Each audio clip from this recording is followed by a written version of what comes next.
Esta historia me la contó mi abuelo Fernando y dice le pasó una madrugada cuando vivía en el campo. Mi abuelo Fernando tiene 72 años y aún sigue viviendo en su viejo pueblo. Él es de esos hombres muy criados a la antigua, de callos en las manos y de mirada cansada.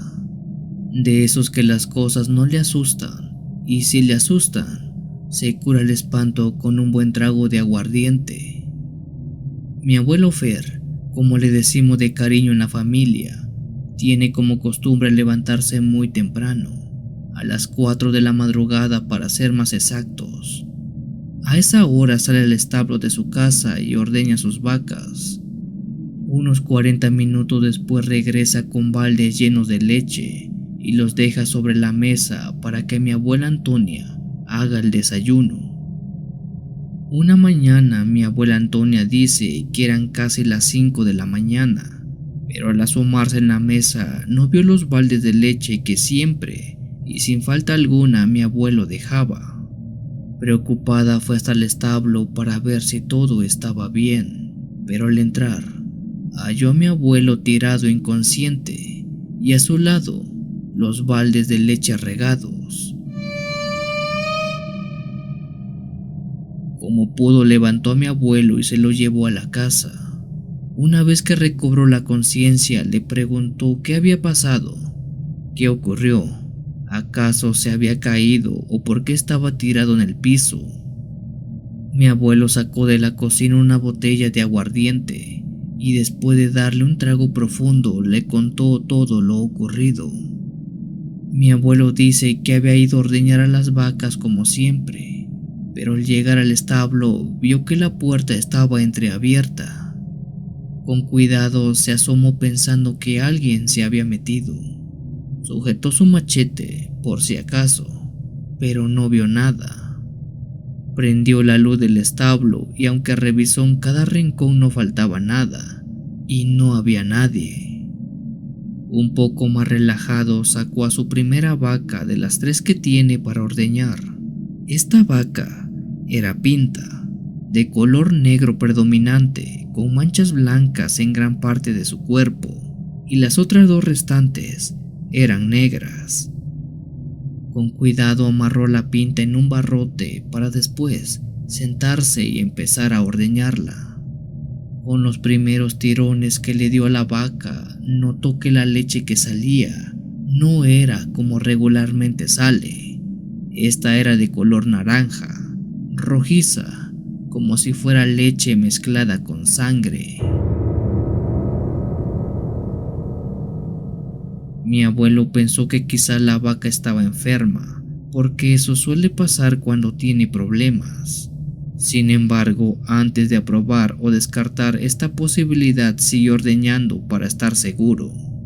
Pero conforme más lo ordeñaba, más extraño se volvía el líquido que salía de su vaca, pues ahora lo que salía no era rojizo, era negro, un líquido tan espeso y negro como el petróleo, además que tenía un olor como a podrido.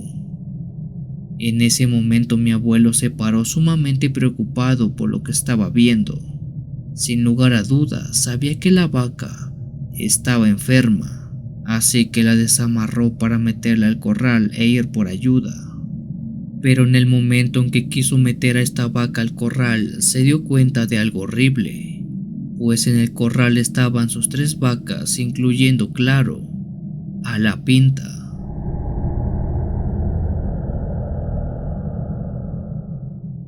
Él se preguntó cómo rayos era posible eso si él sacó a esa misma vaca hace un momento. Con cuidado giró para ver aquella vaca Pinta que había ordeñado esperando encontrar alguna explicación lógica, pero al hacerlo, vio que esa vaca que había ordeñado lo estaba viendo, pero con un rostro que tenía una sonrisa diabólica marcada.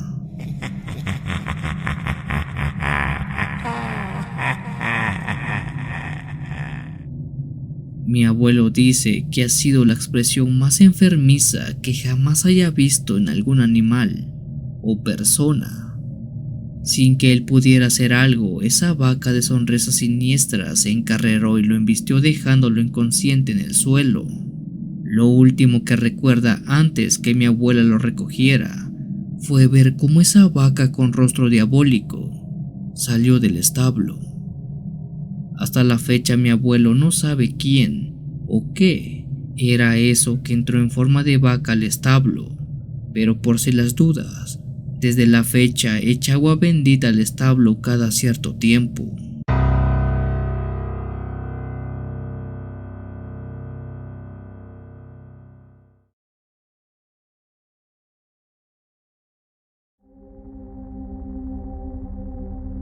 Envío un gran saludo a toda la comunidad de Cuenta Historias.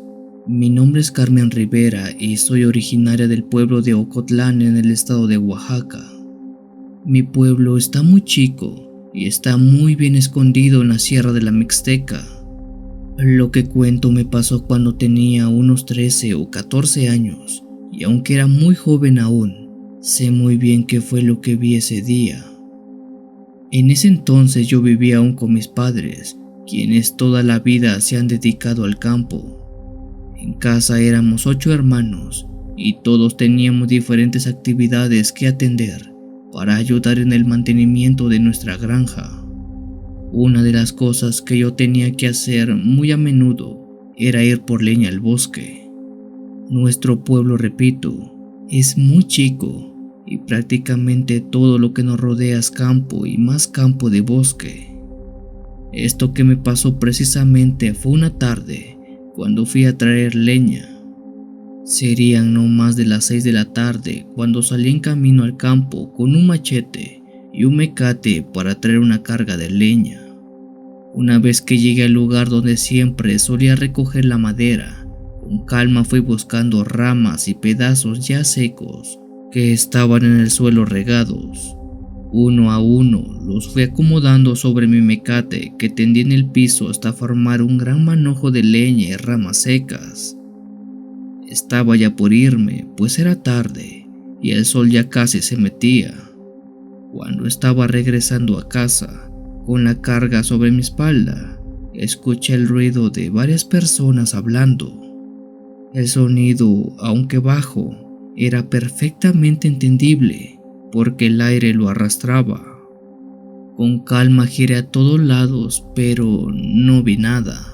Lo único que divisaba eran árboles, hierba, campos y más de lo mismo, creyendo quizás que era el ruido del viento que luego agita los árboles de ocote y a su vez estos producen un ruido muy característico. Seguí mi camino, pero así como caminé, también ese ruido de personas platicando se hizo más claro. Era como si me estuviera acercando hasta ella. Al final creo que en verdad eso hice, porque en un punto las voces eran muy nítidas. Fue ahí que me percaté que las voces, al parecer, no hablaban en español.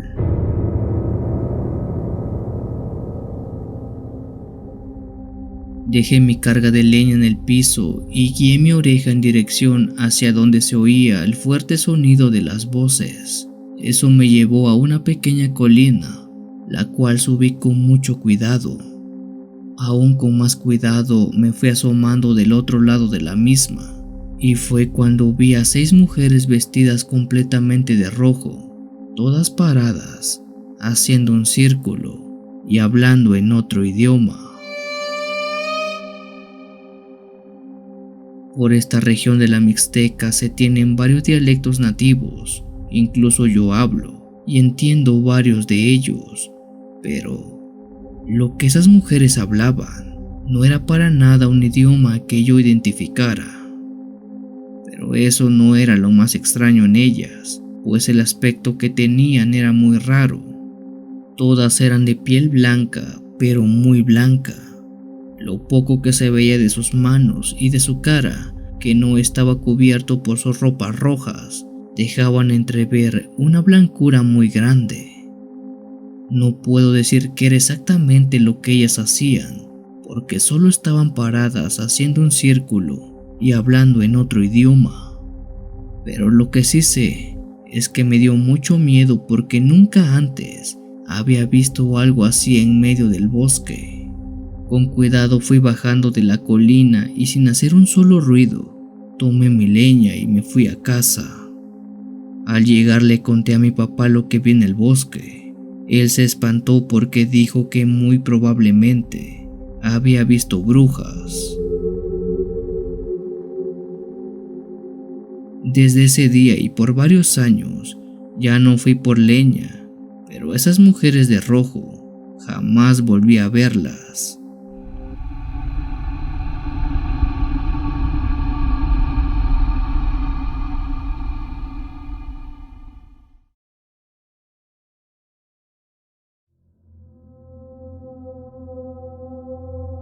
Me llamo Rómulo Vistazo y envío esta historia desde Costa Rica. El protagonista de la misma soy yo, así que espero no duden en mis palabras. Cuando tenía 24 años, por allá del año 2010, tuve algunos problemas familiares algo delicados. En esa temporada mi esposa Graciela cayó enferma y el dinero empezó a escasear mucho en casa. Aunque su padecimiento no era algo grave si no se atendía al momento con medicamentos, su condición sí podía ir empeorando. Yo me dedico a la agricultura en el pueblo, así que no tenía muchos recursos para poder solventar los gastos. Fue debido a eso que tomé la decisión de tomar las pocas cosas de valor que teníamos en casa e ir al pueblo de Buenos Aires, en la provincia de Punta Arenas, para intentar venderlas y comprar los medicamentos. Para poder llegar hasta ese lugar tengo que caminar de mi pueblo casi una hora hasta llegar a la carretera principal y de ahí tomar un camión que me deja en mi destino. En esa ocasión salí lo más temprano que pude para poder llegar ese mismo día, ya que no quería dejar mucho tiempo sola a mi esposa. En mi bolsa guardé un anillo y un par de aretes, que era lo más caro que teníamos, y con la bendición de Dios salí al camino. A la hora que salí de casa eran como las 6 o las 7 de la mañana. El sol ya medio estaba saliendo y sin perder el tiempo, caminé lo más rápido que pude. Quizás habría caminado una media hora cuando en pleno campo abierto de tierra, mismo que atraviesa una zona muy boscosa, vi a un hombre parado. En el camino me había hallado a una que otra persona que estaba caminando, pero esta persona era algo especial, pues a diferencia del resto que había visto, este vestía con ropa muy elegante, un traje negro, corbata y zapatos muy lustrosos. Por esta zona la gente es muy humilde y casi no tiene ropa así de ostentosa. Fue por eso que se me hizo raro ver a aquel hombre en el camino solitario. Al pasar junto a él le di los buenos días. Esperé que quizás él me respondiera el saludo, pero en lugar de ello dijo: "Yo puedo ayudarte con el problema de tu esposa". Rápidamente me giré para quedármele viendo y le pregunté cómo era que sabía eso, pues hasta ese día los únicos que medio sabían algo eran mis suegros. El hombre no respondió mi pregunta, sin embargo me hizo el mismo cuestionamiento. "Yo puedo ayudarte con el problema de tu esposa".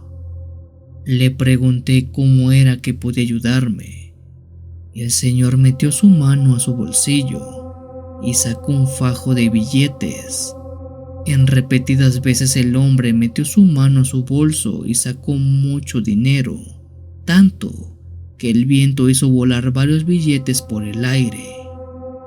Yo me quedé totalmente sorprendido por lo que estaba viendo, pero así como estaba embobado, también supe quién era ese hombre y por qué hacía lo que hacía. "¿Y qué quieres a cambio?", le pregunté al hombre de traje. Él nada más empezó a reír y dijo que nada al menos por ahorita. Después me extendió su mano con un puñado de billetes y dijo que se aceptaba, que tomara el dinero. Lo que hice después es algo que ni yo puedo aún creerme, pues me persiné enfrente de él y le dije que no aceptaba, para después retirarme. Caminé varios metros y después por pura curiosidad volteé para ver a ese hombre, pero él ya no estaba.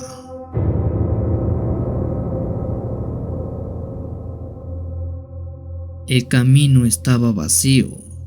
Creo que no hace falta que explique quién era ese extraño hombre que me encontré en el camino, pues sabemos que era el rey de las mentiras.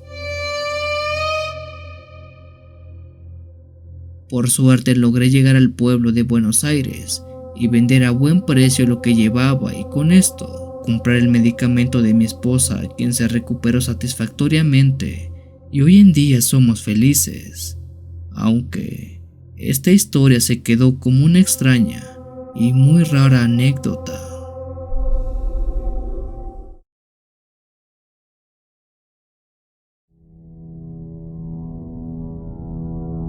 Me llamo Ulises Villa y por más de 20 años viví en el pueblo de Ejido en el estado de Chiapas.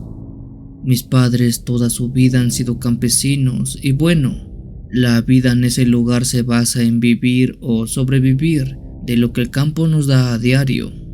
Cuando digo sobrevivir me refiero a que hay temporada de secas, donde las escasas lluvias nos merman una buena cosecha y escasea un poco de todo. En ese tiempo que viví en mi pueblo, con quien siempre iba de un lado a otro, era con mi hermana Leticia. Ella es 2 años mayor que yo y siempre fue muy protectora. La razón de que no me descuidara ni un segundo era a petición de mi madre, quien no se fiaba de que yo anduviera solo. Yo creía que solo era por el hecho de ser más chico. Bueno, para ese entonces tenía unos 14 años, no era tan pequeño y creo que podía defenderme. Lo que no sabía era que mis padres y mi hermana no me cuidaban como tal de personas, sino de cosas. Tardé algunos años en entenderlo y todo fue gracias a algo que pasó en una ocasión.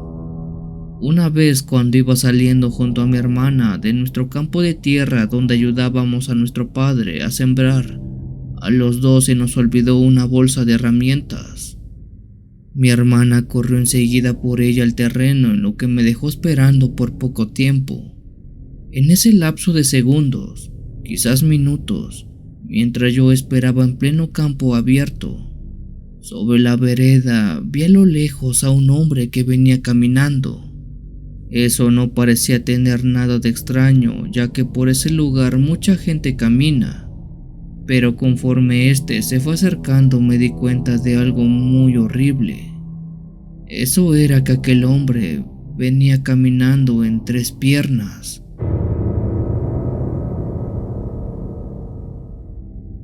Sí, así como lo oyen. Más allá de las 2 extremidades que tenemos, ese hombre tenía una tercera que estaba a la altura de su estómago y que también le servía para avanzar lentamente. En ese momento y por inercia hice un grito muy fuerte. Enseguida mi hermana llegó y me preguntó qué pasaba. Apunté hacia la vereda y le dije que un hombre de 3 pies venía hacia nosotros. Mi hermana volteó pero no vio nada. Al llegar a casa no pude evitar contarle eso a mi madre, quien regañó a mi hermana por haberme dejado solo. Su responsabilidad era no descuidarme. Al ver a mi hermana triste y casi llorando, le pregunté por qué mis papás eran tan duros con ella a la hora de tener que cuidarme. Entre lágrimas y como no queriendo me contó la razón del por qué no debería dejarme solo. Hace 7 años atrás estaba ayudando a nuestro padre en el campo. A la hora de la comida regresé a la casa sola por la misma vereda de siempre. En el camino me encontré con una mujer que se veía muy grande, de unos 80 años yo creo. Su piel era arrugada, casi no tenía cabello ni dientes, pero lo más extraño era que sus ojos le brillaban.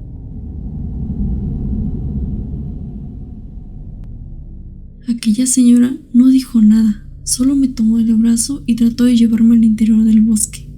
Justo en ese momento, papá salió corriendo y empuñando su machete. Eso hizo que la señora me soltara, pero antes de irse, dijo que no venía por mí, sino por mi hermano, o sea, por ti.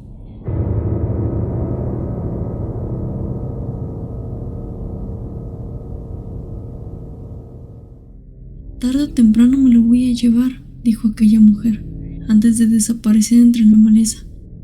Eso lo alcanzó a escuchar papá y se lo dijo mamá. Fue por eso que desde ese momento ellos me encomendaron cuidarte siempre, porque dicen que esa mujer va a venir por ti.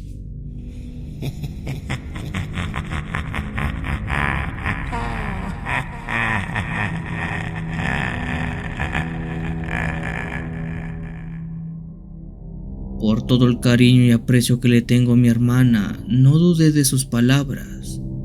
En lugar de eso, me eché a llorar con ella, y así pasamos los dos aquel mal rato. Por varias noches no me podía sacar de la cabeza lo que me había dicho sobre aquella mujer que algún día vendría por mí. Incluso no puedo asegurar nada, pero aquel hombre de 3 piernas que había visto, puedo asegurar que era aquella mujer. Así pasó algún tiempo, viviendo solo del miedo y de la preocupación, mas nada raro o extraño llegó a pasarme. No hasta cierto día. Este fue como todos los habituales que teníamos. Después de la escuela, mi hermana y yo fuimos al campo para ayudar a nuestro padre en las labores. Justo sobre la vereda, a la misma altura donde alguna vez mi hermana me dijo vio a esa mujer, estaba parada una persona, pero se trataba de un niño. Por su altura y su anatomía, de unos 8 o 9 años quizás, no más que eso. A ese niño ni mi hermana ni yo lo habíamos visto antes. Fue por eso que al pasar justo enfrente de él, no lo saludamos ni nada. Pero en cambio ese niño sí trató de hablarnos. Tú tienes que venir conmigo, dijo el niño. Los dos, mi hermana y yo, volteamos a verlo. Desde el momento en que lo vimos no pasó mucho tiempo, pues volteamos segundos después de haberlo dejado atrás, pero fue más que suficiente para darnos cuenta que aquel niño ya no era el mismo. Este tenía el cuerpo, el tamaño y la ropa del niño, pero la cara era la de un anciano, o más bien, el de una anciana, la misma que mi hermana había visto aquella vez. Los dos, ella y yo, gritamos horriblemente. El grito fue tan fuerte que se logró escuchar por todos los terrenos a la redonda. El niño quiso tomarme de la mano, pero mi hermana se interpuso en el camino. La mirada de aquel chico era de odio y terror puro. Cuando creímos que éste nos haría algo, gente que escuchó nuestro grito salió corriendo de los campos cercanos y nos quiso ayudar un poco. El niño, con cara de viejo, en cuestión de segundos, desapareció corriendo al bosque. Esa fue de las últimas veces que pudimos estar en el pueblo, pues mis padres pensaron que si nos quedábamos en ese lugar tarde o temprano, aquello que dijo que vendría por mí, lo haría. Fue por eso que dejamos el campo, y los dos, mi hermana y yo, nos vinimos a vivir juntos a la ciudad.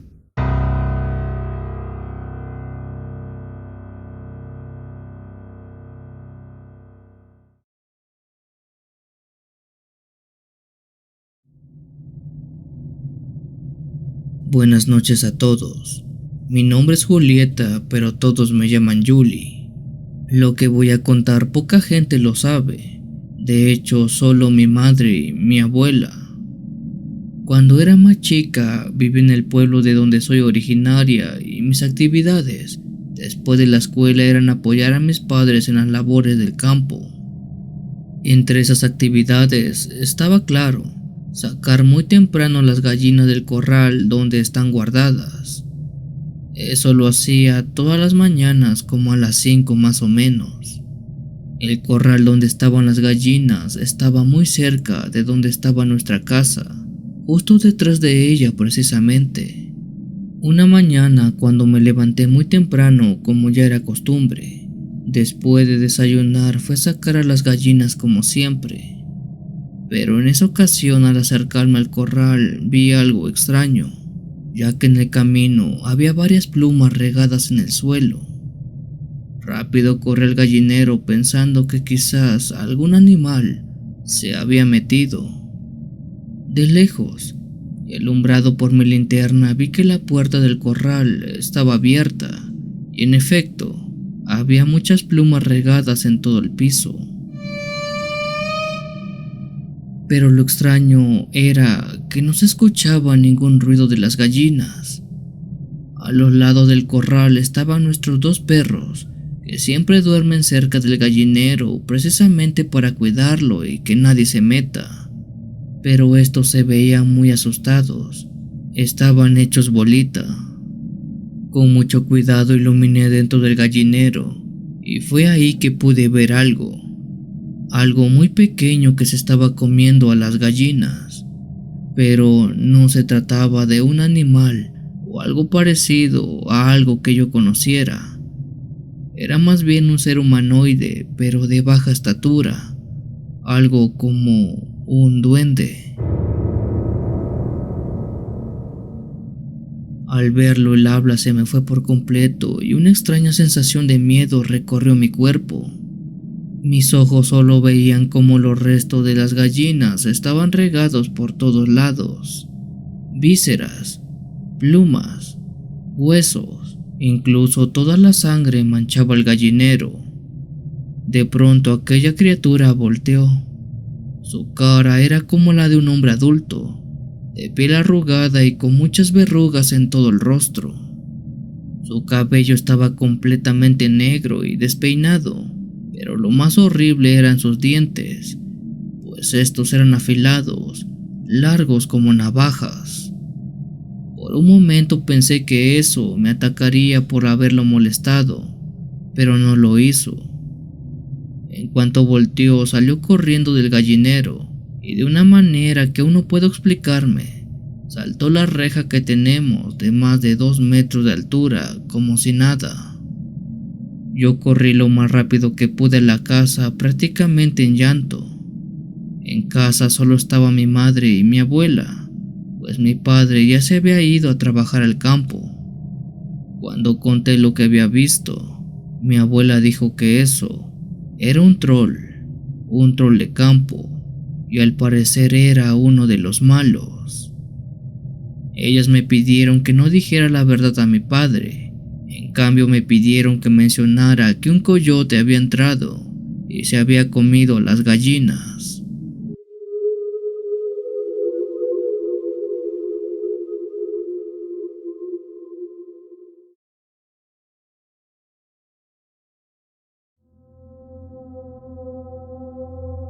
Esta historia me la contó mi abuelo Alfredo y dice que le pasó cuando recién se había juntado con mi abuela Beatriz.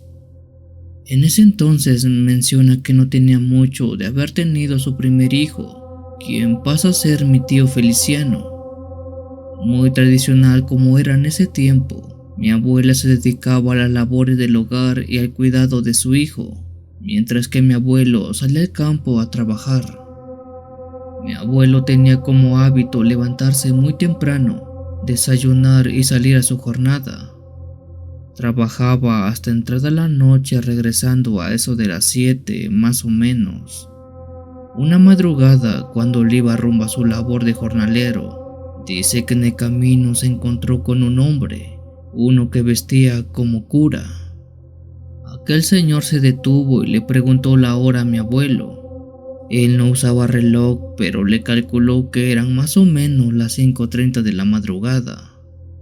El cura le dio las gracias y de paso le dijo algo que dejó muy sacado de duda a mi abuelo. Cuando llegues a tu casa, ponle este escapulario a tu hijo. El cura sacó de su bolsillo un escapulario que se lo entregó mi abuelo, pero se le hizo raro aquella conversación porque, por más que trataba, no entendía cómo es que el cura sabía que tenía un hijo, pues aquel cura jamás lo había visto.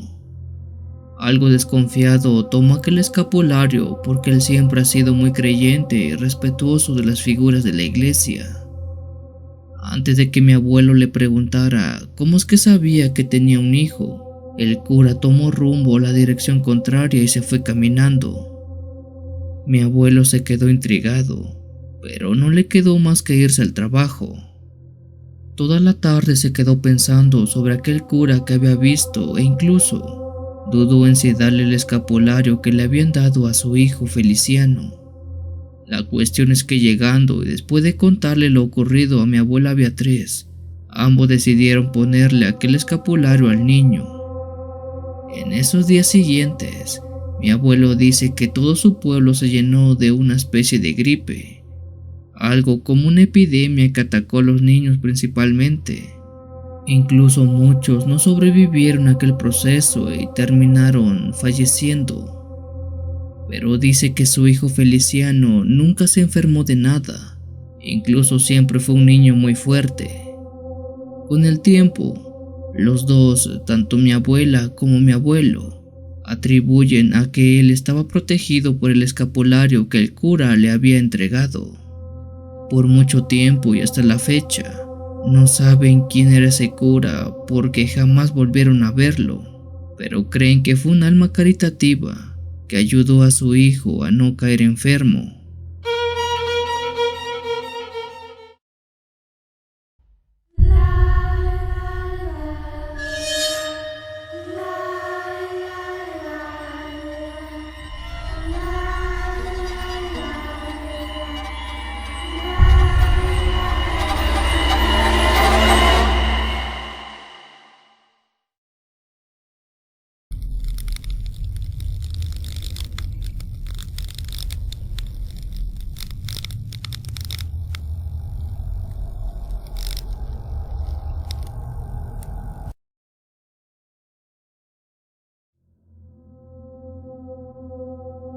Lo que voy a relatar es un suceso que en su momento y hasta la fecha sigue siendo un tema que no se toca en mi familia.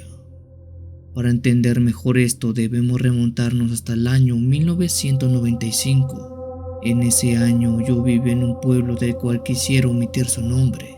Solo deben saber que procedo de Honduras.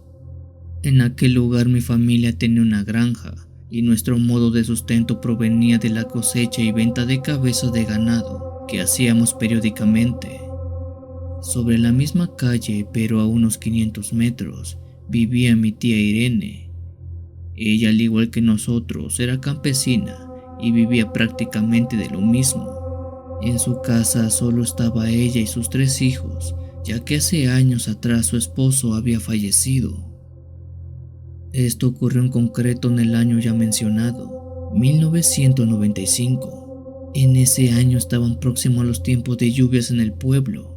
Mi familia, así como la familia de mi tía Irene, trabajamos nuestras tierras para después sembrar la cosecha de ese año, esperando que con las primeras aguas estas crecieran grandes. Por suerte trabajamos a tiempo y en cuestión de meses nuestro campo ya estaba totalmente verde por la cosecha. Por desgracia, en esta región abundan mucho los cuervos y pájaros que en el menor de los descuidos se meten a las plantaciones y se terminan comiendo todo, principalmente el maíz. Ante esta problemática y harta de que los animales se comieran su cosecha, mi tía Irene hizo un espantapájaros.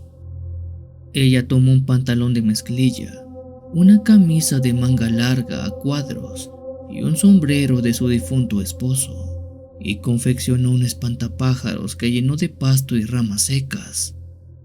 Recuerdo bien que mientras mi tía Irene hacía aquel muñeco, mi padre le dijo que no usara la ropa de su esposo, pues en esta región se tiene la creencia que esas prendas deben guardarse o quemarse, ya que aún contienen energía de quien las portó en vida.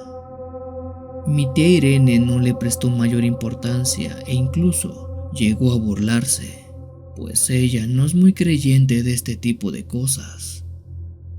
Al cabo de 3 semanas, y una vez con el espantapájaros puesto en medio de esa cosecha, ningún ave se atrevía a acercarse. Al parecer aquel muñeco había sido todo un éxito. Sin embargo, con ese mismo pasar de los días y semanas, otra cosa se avecinaba también. Desde hace días mi tía Irene y sobre todo sus hijos decían que cada que iban al campo a revisar la cosecha, sentían como aquel espantapájaro los seguía con su mirada. Algo extraño, siendo que por cabeza solo tuviera una botella plástica con una boca y unos ojos mal dibujados. Nadie hizo algo al respecto, solo creyeron que se trataba de su apariencia tan ajena a la que no estaban acostumbrados ver. Vaya error. A continuación cuento la parte más cruda de la historia, espero sean discretos. Una noche mientras mi tía Irene estaba descansando ya en su cama, a eso de las 11 o las 12, escuchó como alguien caminaba dentro de su casa. Ella pensó que se trataba de alguno de sus hijos que se paró al baño o había ido a la cocina. Sin embargo, aquellos pasos se fueron acercando hasta su cuarto. Entre dormida, ella dice que vio cómo alguien abrió la puerta. La silueta que se dejaba ver por la luz que entraba de afuera hacia adentro era igual a la de su difunto esposo. Ella se paró rápido y trató de ir corriendo a encender la luz, pero quien entró la tomó rápido del brazo. Fue ahí que mi tía Irene se dio cuenta que eso no era su esposo, era aquel espantapájaros. Mi tía forcejeó con aquel ser que para estar hecho de harapos y ramas tenía mucha fuerza, casi igual que la de su esposo en vida. Aquel muñeco le tapó la boca con la mano y la sometió llevándola a la cama para tratar de abusar de ella. Parte de su ropa de dormir estaba rasgada por aquel ser que hubiera perpetrado tal acto, de no ser porque justo en ese momento su hijo mayor, al ver la puerta abierta de su cuarto, se asomara y notara aquel horrible acto. Rápido él y sus hermanos sacaron a como Dios le dio a entender aquel espantapájaros de la casa. Por lástima no lograron prenderle fuego, pues este salió huyendo. A los meses mi tía y mis primos abandonaron su casa y se fueron a vivir muy lejos. Al espantapájaros jamás volvimos a verlo y nadie sabe qué fue lo que lo estuvo poseyendo. Aunque muchos creen que fue el alma de su difunto esposo que regresó a reclamar lo que él sentía suyo.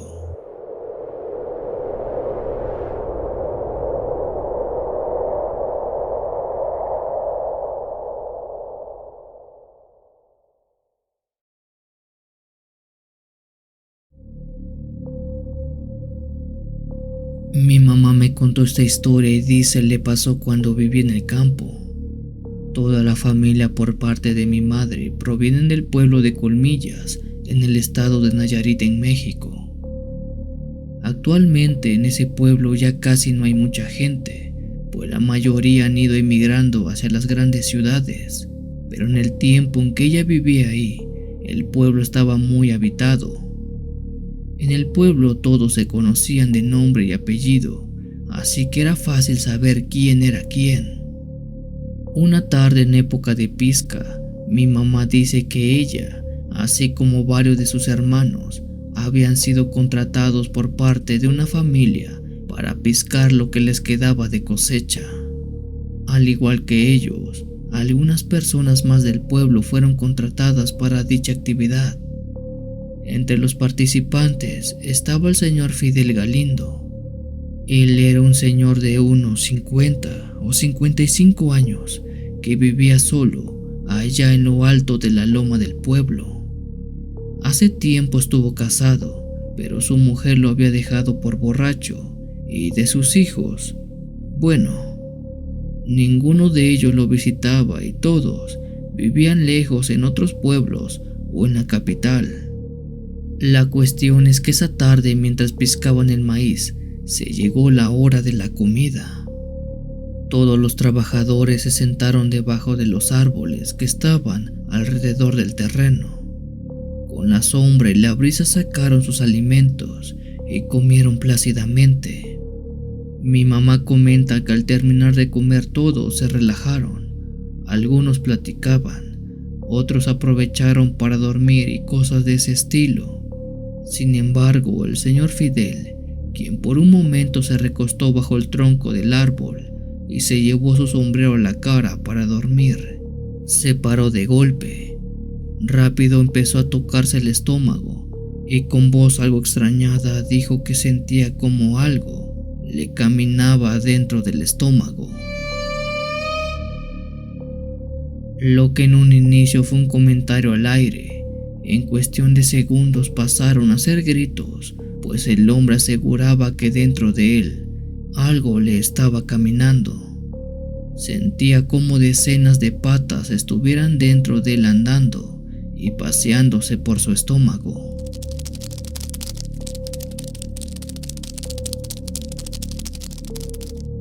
Varios trataron de tranquilizarlo, pero era imposible, pues el hombre estaba como loco. Sin dejar que nadie lo tocara, corrió a toda prisa en medio del terreno árido, gritando que algo le caminaba dentro del estómago. Todos nos quedamos desde lejos viendo eso, pues no sabíamos qué hacer, además que creo que tampoco podíamos hacer mucho. De pronto y a lo lejos, vimos como don Fidel cayó al piso desplomado. Todos corrimos y al verlo tirado observamos cómo de su boca salió un gran 100 pies.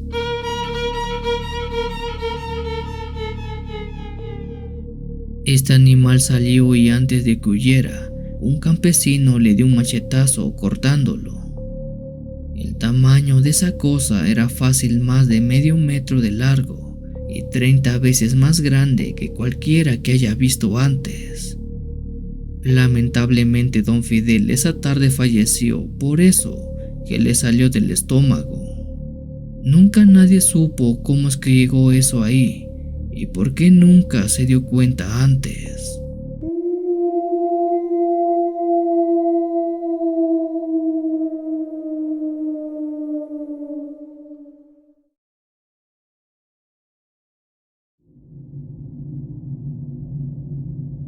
Cuando era niño me gustaban mucho las historias de terror e historias paranormales. La persona perfecta para narrarlas era mi abuela, que en paz descanse. Ella nos contaba muchas historias de cosas que pasaban en su casa. Una de las historias que más me asustaban era la de un niño que se aparecía durante las noches y te preguntaba si querías jugar con él. Por años pensé que era solo un cuento para espantarme, pero creo que no lo era. Por la casa vivíamos varios familiares cerca. Recuerdo que yo era de los más chicos de todos, razón por la que mis hermanos mayores y mis primos casi no jugaran conmigo. Esto era motivo suficiente para que yo siempre estuviera solo. Recuerdo que cerca de la casa de mi abuela pasaba un río y era justamente en ese lugar donde solía jugar todo el tiempo. Una tarde me encontraba jugando cuando un niño salió de los arbustos. Aquel niño era casi de mi edad. Sin embargo, al hablarme, lo hizo con su mirada viendo hacia el suelo. ¿Puedo jugar contigo?, preguntó él. Sin dudarlo le dije que sí, aunque en el momento en que él se acercó me dio una sensación de frío e incluso un sentimiento de tristeza y temor me estuvo invadiendo. A esa edad no sabía bien cómo justificar eso. Creí que era la sensación de por fin jugar con alguien.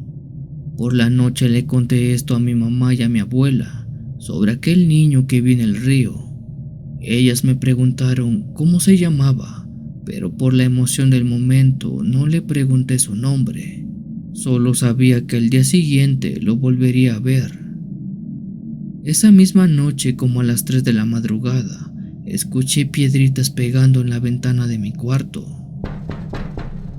El ruido me despertó haciendo que me parara para ver quién era. Al asomarme por la ventana que estaba en un segundo piso, vi que justo enfrente estaba aquel niño del río. Me sorprendió la hora y le pregunté qué estaba haciendo. Él solo dijo que si podíamos jugar. Lo extraño en ese niño era que aunque yo estaba en un segundo piso, él seguía viendo hacia el suelo. Además que a pesar de ser noche, podía notar que su piel era blanca y fría como el hielo. Le dije que se fuera, que no eran horas de jugar. Además que si mi mamá me veía, me iba a regañar muy feo. El niño medio molesto me dijo nuevamente que jugara con él, pero esta vez con una voz de enojado, como mandándome. Al ver que el niño no se iba, cerré la ventana y regresé a la cama. Esa noche fue una de las peores que recuerdo. Sentí un miedo y una presión en el pecho, algo difícil de explicarme. 2 días pasaron desde aquel encuentro, mismos que no salí a jugar por el temor de verlo nuevamente. Para entonces ya le tenía miedo y no quería jugar con él. Justo en esa noche del segundo día, el mismo sonido de las piedras pegando en la ventana me despertaron. Aquel mismo niño había regresado. ¿Podemos jugar?, preguntó, pero por estas alturas ya no le respondí nada. Estaba completamente aterrado de él. Recuerdo que fui a despertar a mi madre para que me ayudara. Hay un niño afuera de mi ventana y quiere que salga a jugar. Pero ella no me creyó y solo me dijo que era una pesadilla. Con mucho miedo regresé a mi cuarto. Quise cerrar la ventana, pero al hacerlo, vi a aquel niño, pero esta vez tenía algo diferente. Por fin su mirada la tenía alzada. Fue ahí que vi que este niño no tenía ojos. Solo había 2 cuencas oscuras donde deberían estar estos. Vamos a jugar, dijo nuevamente, pero esta vez con la voz de un adulto. Cerré la ventana y toda la noche no pude dormir un solo momento. A la mañana siguiente le dije a mi abuela lo que había visto en la noche. Ella mandó a traer a un padre para que bendijera la casa. También me dijo que eso no era un niño, sino un demonio buscando robarse mi alma.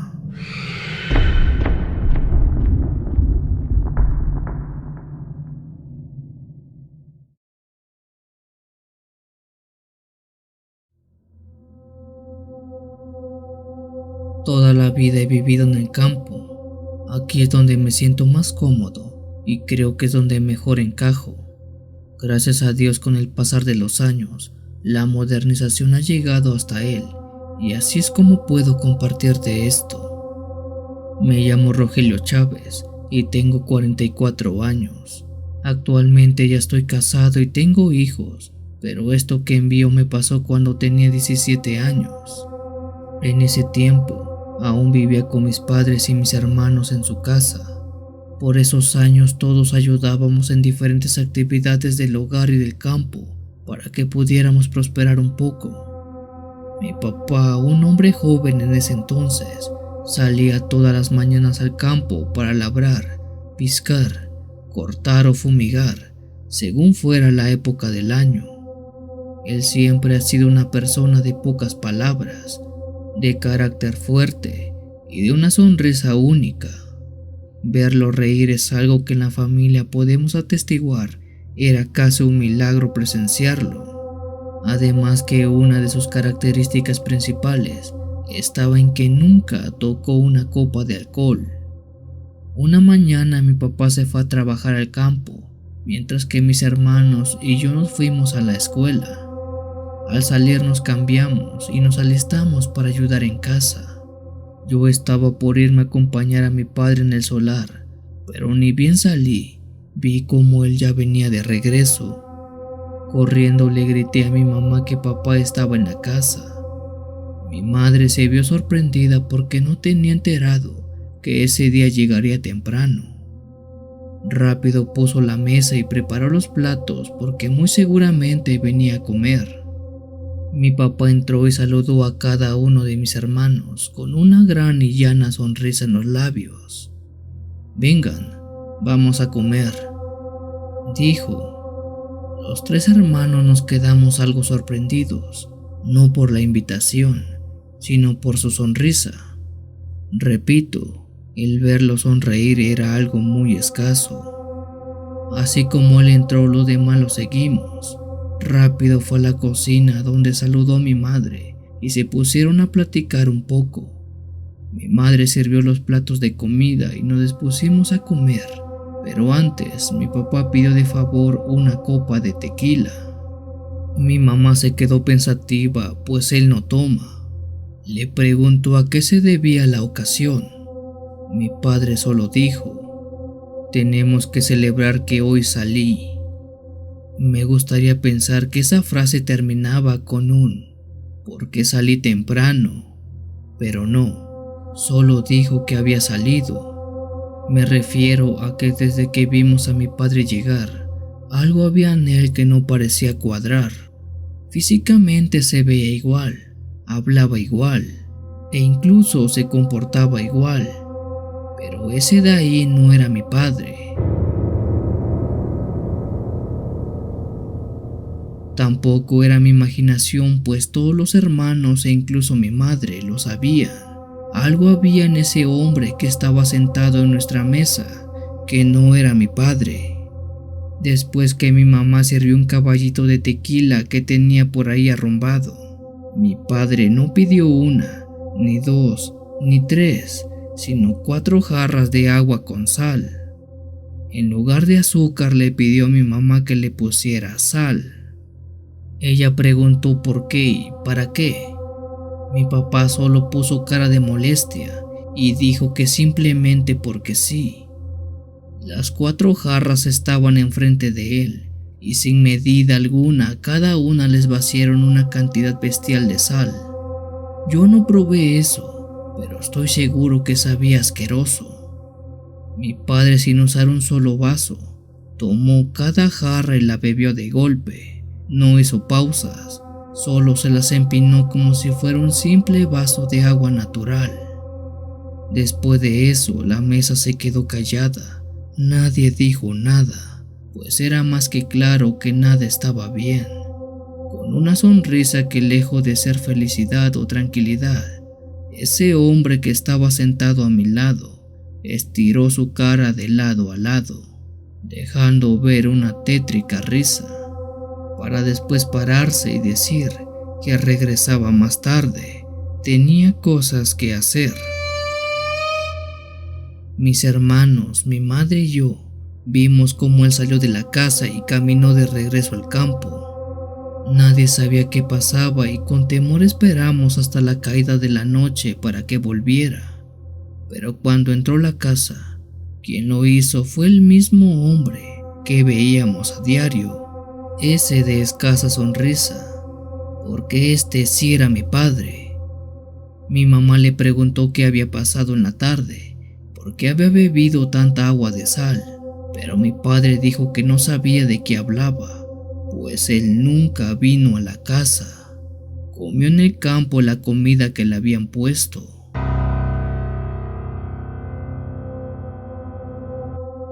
No sabemos quién rayos entró esa tarde a la casa, pero nos alegra que fuera esa misma tarde cuando se fuera.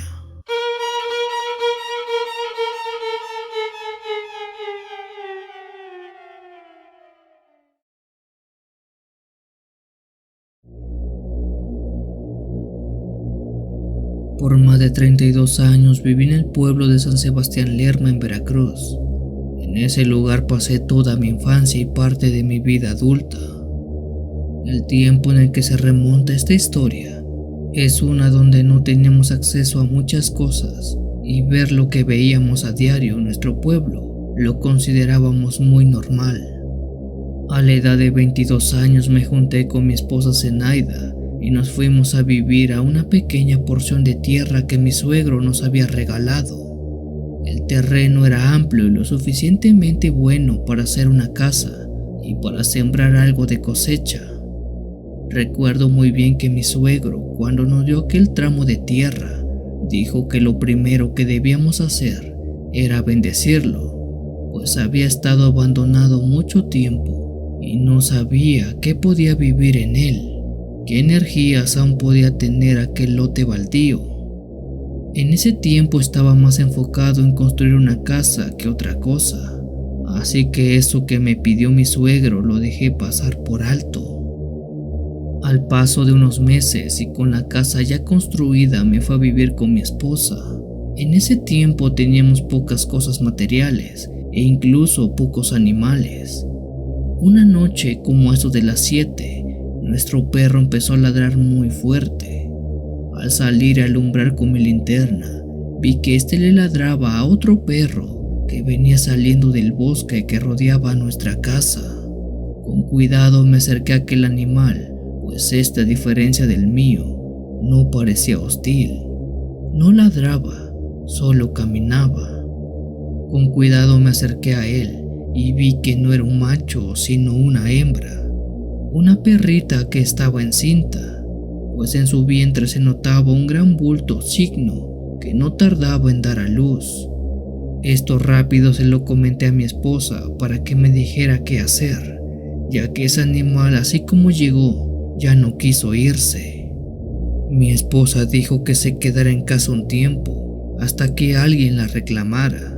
En caso que nadie viniera, no la podíamos quedar, o bien, si venían por ella, que nos dieran 1 o 2 cachorritos, para así poco a poco empezar a hacernos de nuestros animales.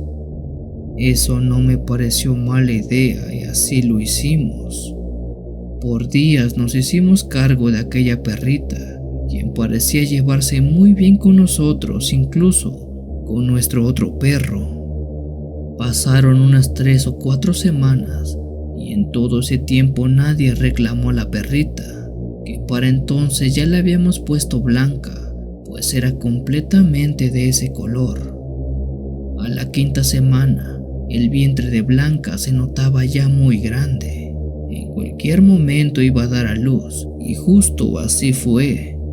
Una tarde ella se recostó sobre una esquina de la casa y poco a poco cada uno de sus 6 perritos que tenía dentro fueron saliendo. Todos ellos estaban hermosos, algunos blancos completamente y otros moteados, quizás del color de su padre.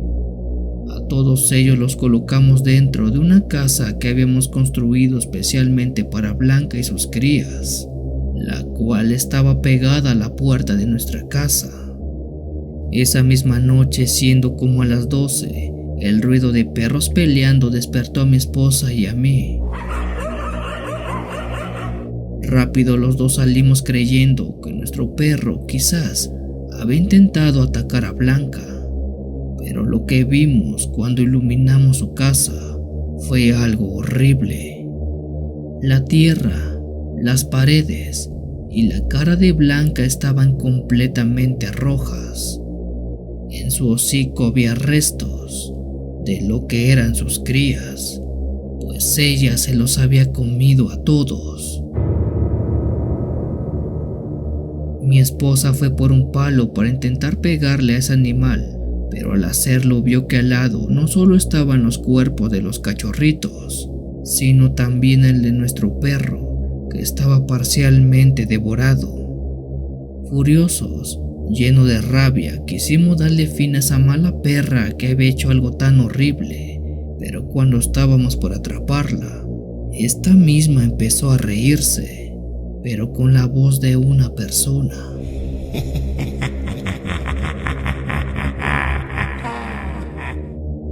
alzó sus dos patas delanteras y como si fuera un ser humano salió corriendo al bosque. Entró en la misma dirección en la que yo la vi salir esa noche.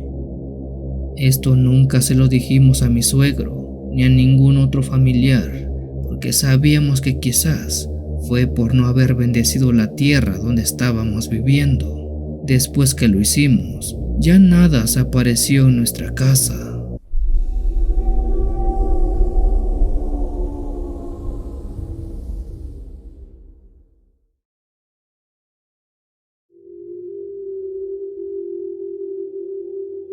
Como campesino rural todos los días salgo de casa para hacer mis actividades.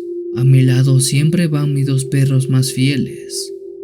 Una tarde cuando regresaba de trabajar el campo, venía caminando sobre la vereda que da justo a la casa. A mi lado tenía muy bien pegado a mis dos perros.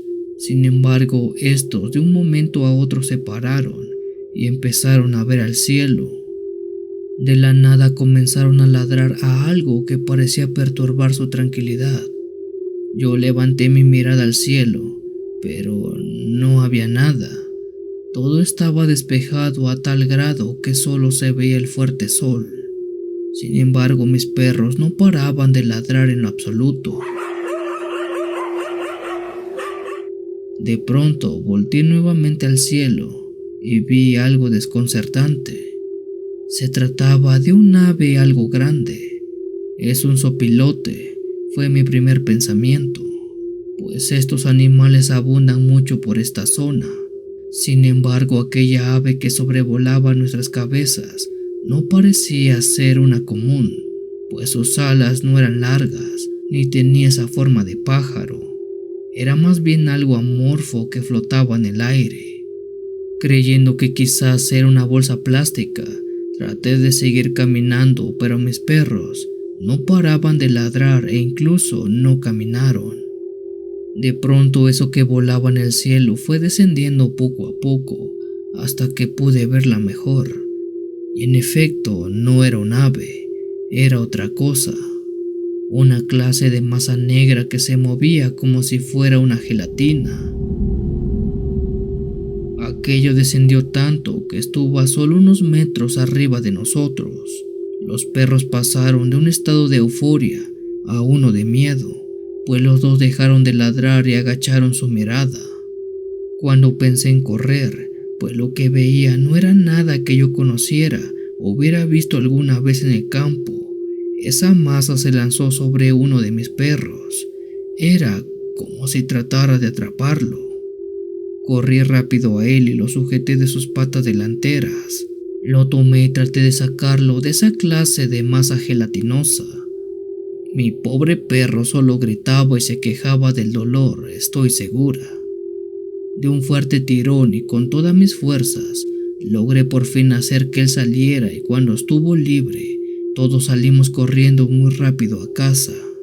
Metros más adelante volteé arriba y hacia atrás, pero eso negro ya no estaba. La masa había desaparecido. Mi padre me dijo que eso que vieran brujas que se convertían en masa para que la luz del sol no les dé directamente y así no pueda quemarlas. Esa tarde tuvimos suerte que no se llevó a ninguno, porque él dice, ella estaba buscando comida.